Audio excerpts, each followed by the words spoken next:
wannan makarantar allo halin da ake ciki kenan ba don dai wanda ta daura ba zai mai san da wannan yanzu baka zaka da dadan zaka wuce musamman lokacin zafi zaka gansu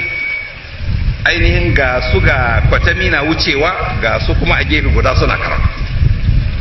kuma inda da dare zaka ga annan suke kwana to ne al'amari ya kamata a ce al'umma ta dauki dawainiyan su ne ya kamata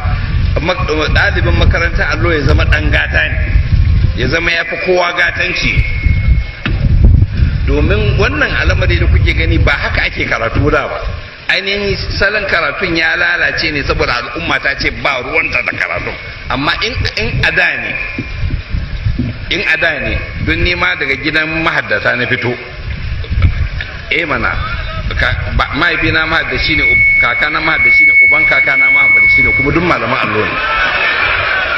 to lokacin akwai uban kakana malam tajo wanda yana da makarantar allo har yana da uwar tuwo ake musu sosai su san ba su yin bara in ka ji yunwa sai dai ka je makaranta a lokaci to ba dai ainihin dan makarantar allo ya zo ya ce ko kun ci ko rage ba sai dai in ka ji yunwa ka je makaranta a lokaci to abin da ya ko kamata kenan ya kamata a girmama alqur'ani ya kamata in yunwa ta kama ka kai na makarantar alqur'ani ka ci ka koshi ba ainihin sai mai karatun wani ya zo ya ce maka ko dan da gwada ko dan kanzo ba wanda ka bashi abin da baka da bukata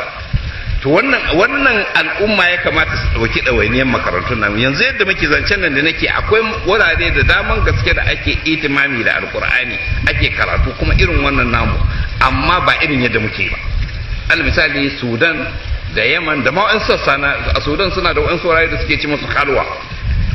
kamar a ƙauye za a je a samu wani wuri kamar a wani ƙauye guda na karatun alkur'ani ne da masallaci ɗakunan kwanan ɗalibai da sauran amma ana musu abinci ne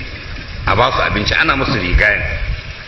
sannan kuma ana za su zauna su ta karatun su har ma ta kan kai ma waɗansu daga cikin ma'aikatan gwamnati wanda ake ce masu firsabin kamar wanda ya kai mustawan a ce permanent secretary ne idan ya samu hutu sai ya je harwa irin wannan ya kwana kamar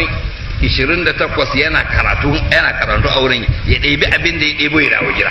to yanzu ku gaya mini wani ma'aikacin gwamnati ne yanzu zai tunanin ya je makarantar allo